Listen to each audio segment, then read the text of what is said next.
First light. Something snaps at the mouth of the mound. A body goes up, spinning, far higher than anything here should go.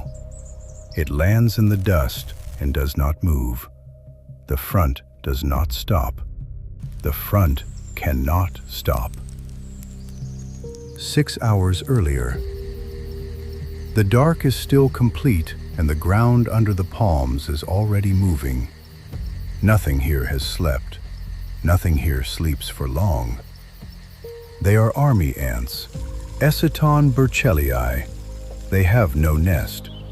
What they have is a bivouac, a hanging mass of their own bodies, hooked leg to leg, built fresh every evening and taken apart every dawn. Inside that mass is the queen. Around her, the brood.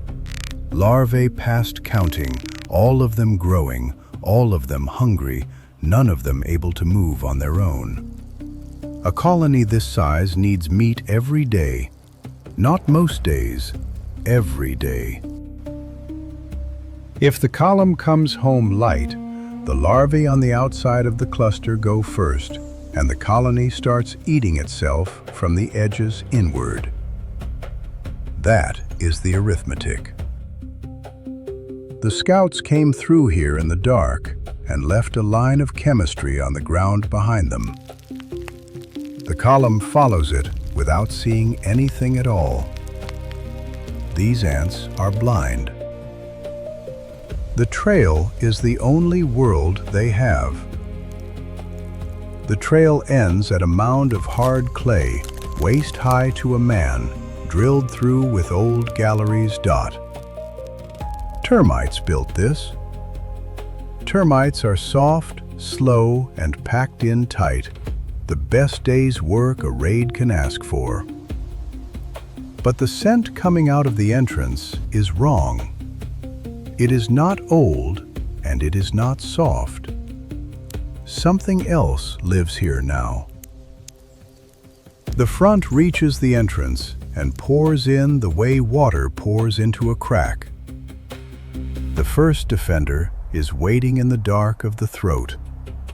Her jaws are held open past a straight line, locked, loaded against her own head.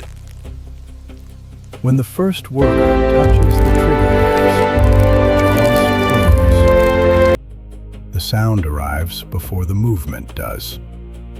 The worker is thrown back out of the entrance and lands somewhere in the leaf litter, and she does not get up. The column widens the hole, more bodies than the throat can hold, pushing in over the ones that stopped moving. A soldier gets past the first defender, hooks her, and does not let go. Behind her, the workers stream through the gap she is holding open. Deeper in, the defenders stop fighting the wall and start using it. A jaw fires against the clay, and the recoil throws its owner backward out of the tunnel, up over the front, clear of the fight entirely. It is not a retreat. She lands, turns, and starts back toward the hole. The column does not notice any of it. The column has no way to notice. By then, the outer galleries are already black with bodies. By the middle of the morning, the mound is theirs. The workers come out carrying what they came for, the brood of the nest they just broke, pale and soft and folded into their jaws. The line back down the trail is unbroken. The day is won. Nothing on this ground can take it back from them, or so it seems.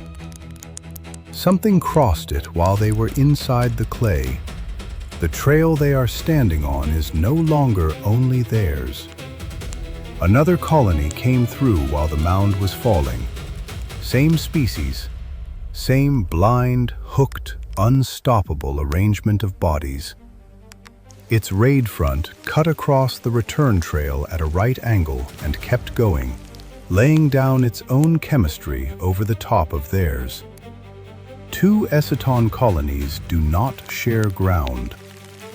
They do not negotiate over it, and they do not avoid each other. Where the lines cross, both sides commit. The load they are carrying makes them slow. The returning column is carrying. Jaws full, legs loaded, spacing broken. The colony coming the other way is empty-handed and moving at raid speed. They meet in a strip of open ground, the width of a footpath, in full sun, and the strip goes black. There is no formation to hold. Workers drop what they are carrying to fight, and the brood they set down is picked up within seconds by the other side. Soldiers lock onto soldiers and stay locked, and the ones behind them walk over the top of the knot and keep going. Nothing here is deciding anything. The sun climbs, the clay heats, and the chemistry on the ground, the only thing either column has instead of eyes, starts to lift off the surface and go. A returning worker reaches the place where her line should be and finds nothing there. She circles. She circles again.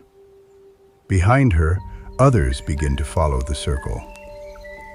What gets back to the bivouac that evening is a fraction of what left it.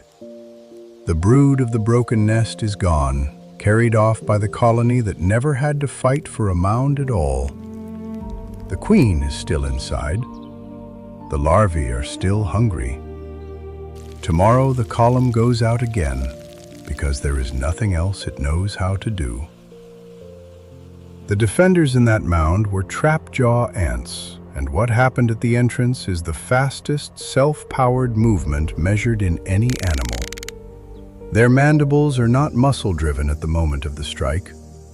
The muscle loads the jaw slowly against a latch, the way a crossbow is drawn, and the latch releases in well under 1,000th of a second. High-speed footage puts the closing speed at over 140 miles per hour.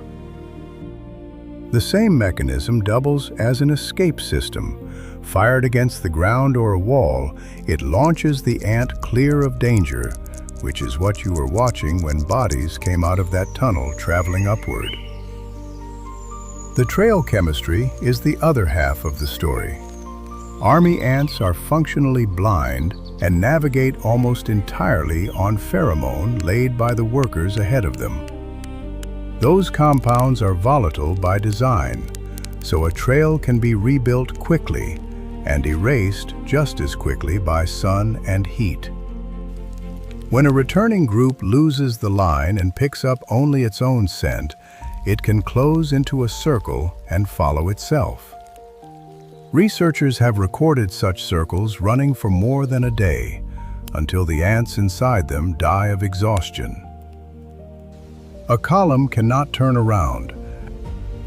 It can only go forward, and forward is decided by a smell on the ground that the sun can take away in an afternoon. Everything alive here is following something it cannot see.